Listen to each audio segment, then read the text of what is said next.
Got a lot to get to this morning. A big day yesterday in Washington. We want to start with this exchange between Attorney General William Barr and Senator Kamala Harris, which kind of encapsulates Barr's performance at yesterday's hearing. Attorney General Barr, has the president or anyone at the White House ever asked or suggested that you open an investigation of anyone? I wouldn't. Yes or no? Could you repeat that question? I will repeat it. Yeah. Has the president or anyone at the White House ever asked or suggested that you open an investigation of anyone? Yes or no, please, sir? The president or anybody else? Seems you would remember something like that and be able to tell us. Yeah, but I'm trying to grapple with the word suggest. I mean, there have been discussions of matters out there that they have not asked me to open an investigation, but Perhaps they've suggested? I don't know. I wouldn't say suggest. Hinted? I don't know. Inferred? You don't know? Okay. He doesn't know. Doesn't know. So Joyce Vance, why don't we just start right there? It's as good a place to start as any. We have so much to talk about. Of course, in the opening question, he's asked by Senator Chris Coons of Delaware whether somebody, if they're approached from a foreign adversary during a campaign about dirt on the other side, should report that to anybody. He sits there and acts dumbstruck that such a question would be asked, and makes it seem like a very, very tough question to answer when, of course, other than Donald Trump and the people that surrounded him, I don't think there's anybody in modern American politics that would even think twice about that. But Barr, he's in there. And now you have that Kamala Harris question about whether anybody in the White House, whether the president has asked them to open an investigation. And he's this mix between a 5-year-old kid who got his hand caught in the cookie jar and it's still in there when he's caught and basically being asked whether to lie or not. A little bit of Eddie Haskell thrown in there. And, of course, the main character that we see is Roy Cohn. I mean, this was a great encapsulation of an absolutely dreadful performance. And once again, you have Mr. Barr, it sounds like, considering whether he should commit perjury, as he already has done before in the House of Representatives, whether he should commit perjury again or try to walk past it delicately. You know, the easy questions seem to be the tough ones for this Attorney General yesterday. He had difficulty with, as you point out, this really easy question. Is it okay for foreign countries, foreign intelligence services to interfere with campaigns? Every campaign knows that you pick up the phone and call the FBI in that situation. But it was difficult for Bill Barr to say that. And again, with Senator Harris and with others, he had difficulty responding to questions about whether or not the White House was interfering with operations at the Justice Department, operations involving criminal cases that should be independent. So by the end of the day, I felt like I was watching the president's defense lawyer, not the Attorney General of the United States. He was his defense lawyer, Willie, from the beginning to the end. It was pathetic. It was shameful. He was, again, retching words from their proper context. He even took on the Trumpian task of throwing an insult at Robert Mueller, one of the most successful and respected and beloved FBI directors in the history of this republic, a war hero, a man who has served his country ably his entire adult life, called him snitty. So we even, by the end, we even got that. But again, if you'd asked any attorney general before yesterday, if a foreign adversary offers you campaign dirt on your opponent, do you accept it?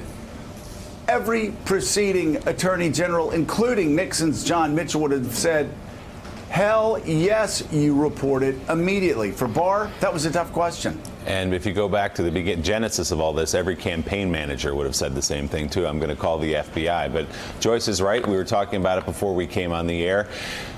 Bill Barr was defensive. He was literally defensive of the president, acting like a defense attorney. He repeatedly excused President Trump's actions pertaining to the Mueller investigation and those instances that Bob Mueller lays out in Volume 2 of obstruction. Barr said a president can shut down an investigation if that president thinks he's being falsely accused. Do you think it's fully cooperating to instruct a former aide to tell the Attorney General to unrecuse himself, shut down the investigation, and declare the president did nothing wrong? I don't think, well, obviously, since I didn't find it was obstruction, I felt that the evidence could not support an obstruction. I'm asking if that's fully cooperating. I'm not asking whether that's obstruction. Is that fully cooperating? Yeah, he fully cooperated. There is a distinction between saying to someone, go fire him, go fire Mueller, and saying, have him removed based on conflict. If, in fact, a proceeding was not well-founded, if it was a groundless proceeding, if it was based on false allegations, the president does not have to sit there constitutionally and allow it to run its course. The president could terminate that proceeding, and it would not be a corrupt intent because he was being falsely accused. So, Joyce, if you go through the list of the obstruction cases that were put out by Mueller in Volume 2, you had an attorney general wiggling his way through them. The question of asking Don McGahn to fire Bob Mueller, he excused that. Dangling pardons, he excused that. And then again, as we heard there, asking Jeff Sessions, then the attorney general, to unrecuse himself. He said that's not trying to end the investigation. That's just getting yourself a new special counsel. I saw you shaking your head as you listened to the Attorney General excuse that behavior and, again, act as a defense attorney for the president. You know, Bill Barr has always taken an expansive view of the power of the president and the presidency. I would hate to see, though, a presidency reshaped along the lines of Bill Barr's views that he discussed yesterday. This notion that the president can decide that allegations being made against him are inappropriate and the president can shut down any sort of an investigation into him, presumably into others. Bill Barr's notion of a presidency is a presidency gone off the rails, and we're seeing it in practice right now. The president, of course, goes on record last night saying that his attorney general was doing a good job, and why wouldn't he be pleased with that performance? Well, you know, I'm so shocked that William Barr, and there's so few things that shock me these days from Trump's Washington, but Peter Baker, we actually heard the Attorney General of the United States of America say that the President of the United States could shut down an investigation if he thought that he was wrongly accused. This is Richard Nixon saying the law is what the president says the law is. And it really, that is as dumbfounding of a quote as many of the others yesterday from Barr.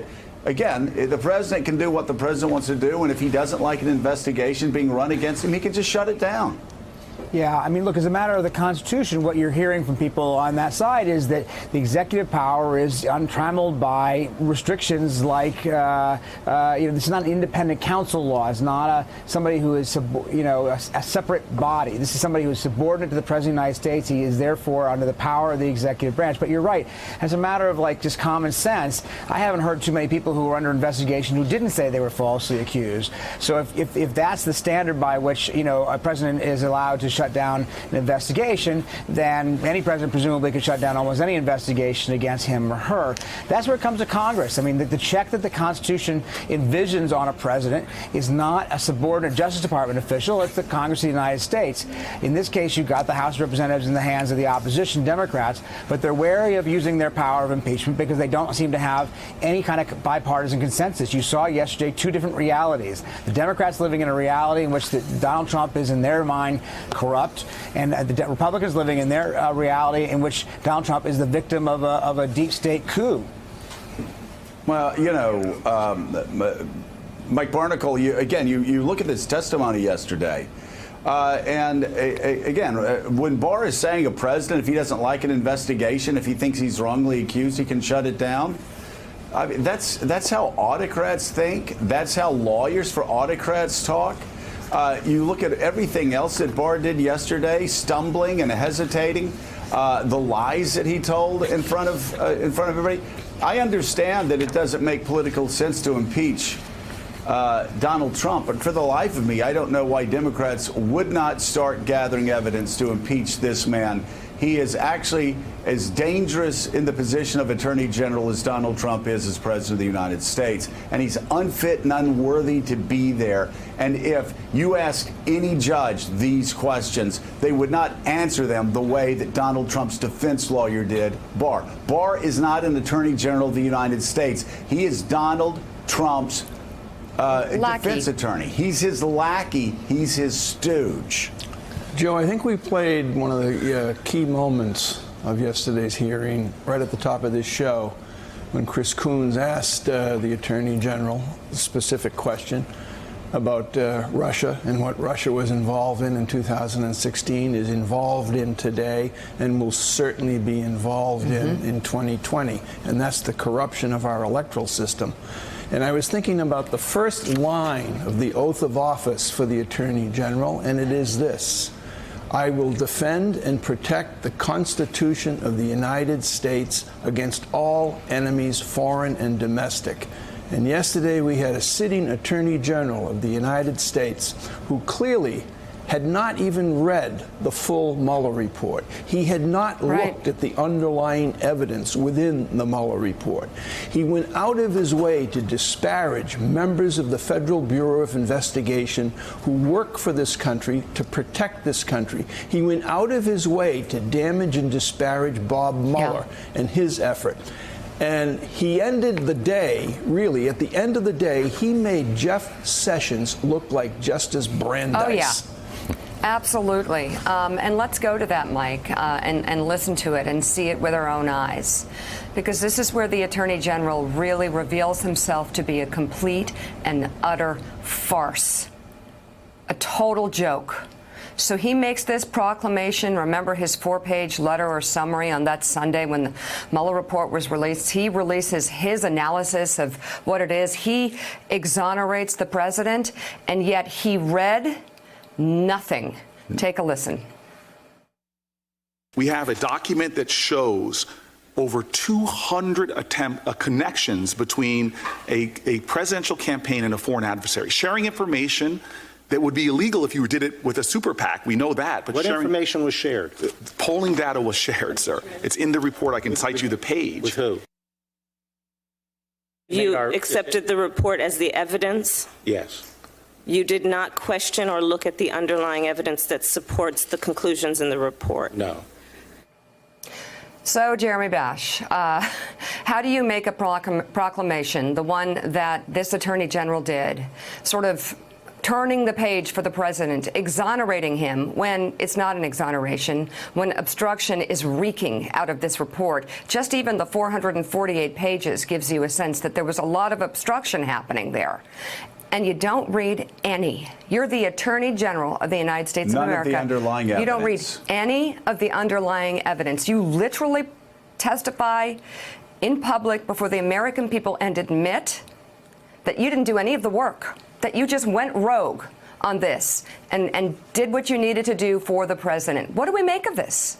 Well, we saw this coming a mile away, Mika. I mean, he decided this case long before he was asked to become Attorney General. He auditioned with that 19-page single-space memo. That's the condition upon which Donald Trump nominated him for this job. Shame on all of us for not seeing it more clearly. But it's not just our opinion that he was horrific yesterday. The president pulled him from the game at halftime. The guy threw 3 interceptions that were run back for touchdowns. He's not even showing up for the second half, for day 2. So you know that he was so ineffective for his own client that the client said, you're out of there. I cannot have you on TV, not one more day, not one more hour, not one more minute. Joe, another interesting point to make as we take sort of a bigger view of this from 30,000 feet is that throughout the day, Attorney General Barr leaned on the phone call between himself and Bob Mueller and not on the letter, which is a matter of public record, which we could see. So the interpretation of Bob Mueller being upset came through a phone call about which we don't really know anything. And he said, Barr, again and again, he was just upset about the media. This was 2 old buddies kind of bitching about the media coverage of this. Well, we have a letter. We have a letter in front of us. It's sitting here right now that says nothing about the media whatsoever. It says that he failed to capture the context, the nature, and the substance, that the 4-page summary did not represent the Mueller report in a way that Mueller thought was appropriate. So Barr wants us to think about a phone call we didn't hear and we don't know anything about. We have the letter in front of us, which clearly outlines he's giving Bob us Mueller's his complaint. version. Exactly. And by the way, he's already mischaracterized 2 years of Robert Mueller's life. Yeah. He's already twisted and distorted it in such a way that the American people would be confused. And actually, as Robert Mueller said to him in that letter, what you have done has actually undermined a central purpose of the Justice Department appointing me as special counsel. And so now that we have that letter, now he's going to phone conversations, and he's following what Donald Trump's most desperate right-wing hacks have been clinging to over the past several days. And they are hacks. They are sad, pathetic human beings. Sad, pathetic human beings. Some of them once actually respected in American media and American politics. But now they are, of course, they're trading in their reputations to defend a clown that shouldn't even be defended. But, you know, in the midst of all of this clutter and nonsense, you actually have Fox News's Chris Wallace, who actually spoke to the lies being told by many people at his own network, that actually spoke to the lies of what Robert Barr or William Barr was saying yesterday.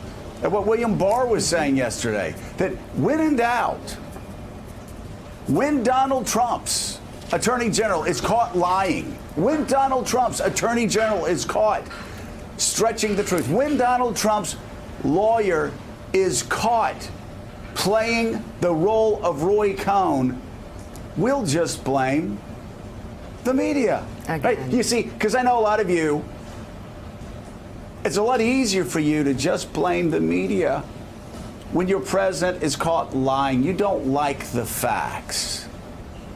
So you cuddle up in your fetal position and you plug in to whatever channel or whatever talk radio show makes you feel better. Well, listen, if you plugged into Fox News, you may have heard this. Some people who don't think that this March 27th letter is a big deal, and you know, some opinion people who appear on this network who may be pushing a political agenda. But, you know, we have to deal in facts. And the fact is that this letter from the special counsel, and it was one of at least 3 contacts with the Attorney General between March 25th and March 27th, was a clear indication that the Attorney General was upset, very upset, with the letter that had been sent out by the Attorney General and wanted it changed or wanted it at least added to, and the Attorney General refused to do so.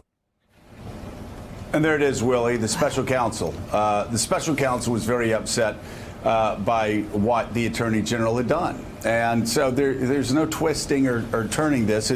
It's straightforward. And there's no question now that we have to hear from Bob Mueller himself. We can't trust the interpretation, obviously, at this point of the Attorney General or of any partisans, frankly, on either side of this conversation.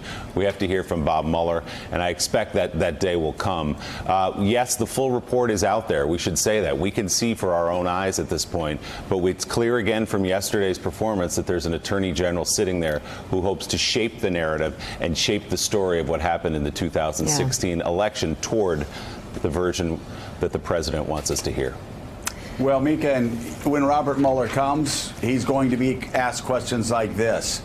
Mr. Director, do you believe that a president can shut down and close an investigation where he feels like he was wrongly accused? And we know what the answer to that will be. Mr. Director, do you believe that a campaign should accept information from a foreign country, a foreign adversary? We know why. Again, every question that was asked yesterday where William Barr humiliated himself, destroyed his reputation yet again, that question will be asked of Robert Mueller, who will answer it quickly, succinctly, and like every actually government official who takes their oath of office far more seriously than William Barr did. Because William Barr showed yesterday he didn't pledge an oath to uphold the Constitution of the United States. He pledged an oath to Donald Trump.